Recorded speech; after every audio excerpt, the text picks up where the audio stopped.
Hello, my name's Kate and I'll just tell you a bit about my life before I came into Park House. It was pretty sad really.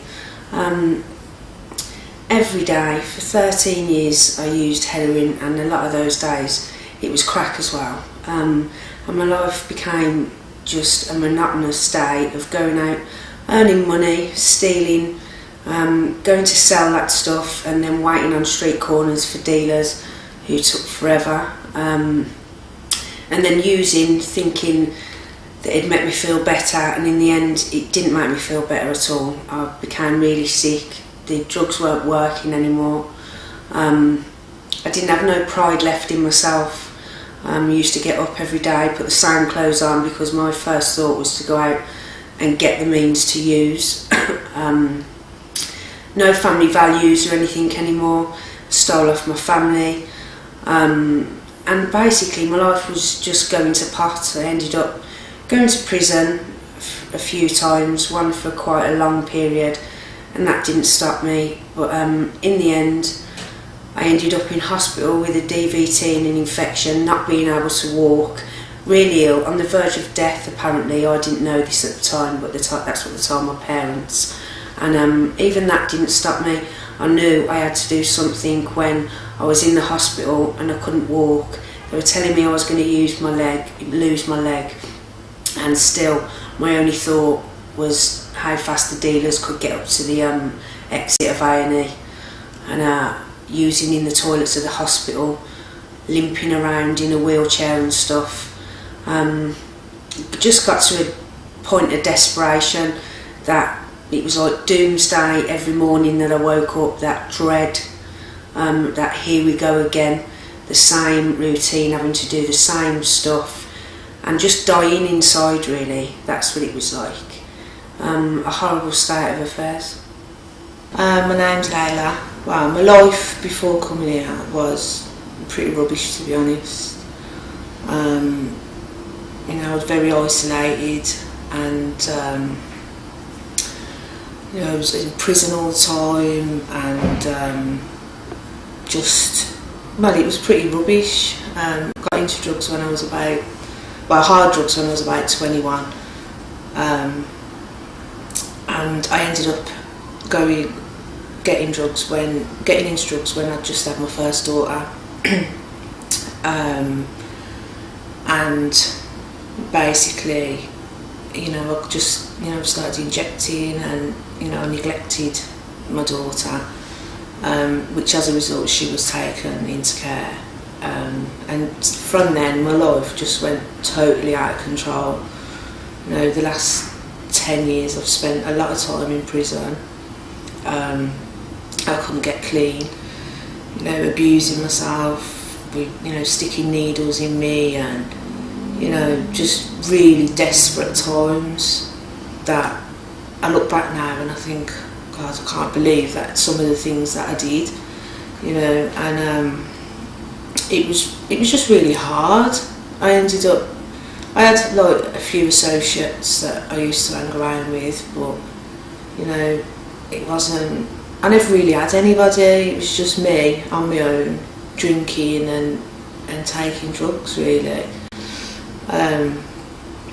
Not looking after myself, not eating, not washing, just, not changing my clothes for days on end, and, just in a really, really bad state. And obviously I had to do something about it, because I used to go to prison, and, with crime, I'd say it was an occupational hazard that I went to prison, and I'd be in prison, I'd still be on a script, but I wouldn't be using, and it'd be, oh, I'm going to do this, I'm going to do that when I get out. And I never done any of it. I went straight back out there and used. I couldn't get clean. I tried loads of ways and it just didn't work. And it got to a stage where I kind of stopped using drugs, but I was still on my script. And for about a year I just stayed in my house. I used to just run to the chemist and run back, and that's all I did for a year on my own in the house, and I was going mad. you know, the insanity of what I was doing, it was just, I don't know, it was just madness. And I realised that I needed to do something about it. You know, my emotional state was not very good. Well, neither my mental state either, you know. And, you know, I had to do something about it.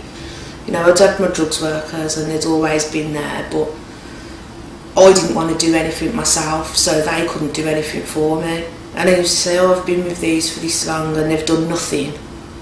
But it was me that didn't want to do nothing, not them. You know, and when I did eventually ask for the help, you know, they were there for me, and, you know, they did get me a lot of help pretty quickly, to be honest, because of the state I was in. And obviously I went into treatment, so that was the best thing I could have done, to be honest. Hello, my name's John. What life was like for me before I came in was quite hectic, really.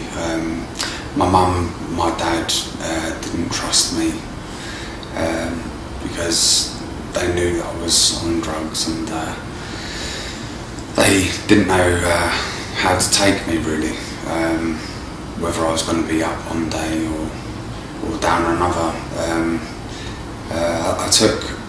I took an overdose while I was outside of sleeping tablets one day, and my mum took me to hospital, and she was really worried, basically, that I'd die. I can't remember much about it,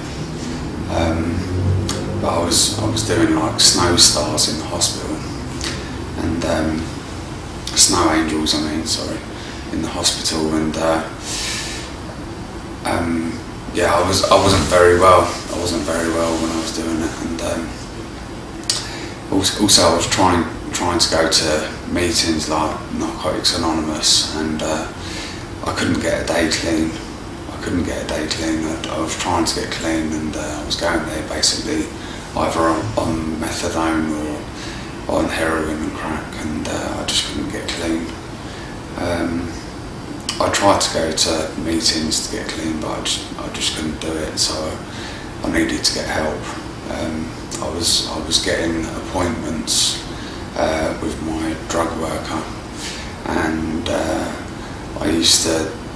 sometimes I would miss appointments because my life was so unmanageable, and I would also I would turn up for appointments after using and not take a lot in.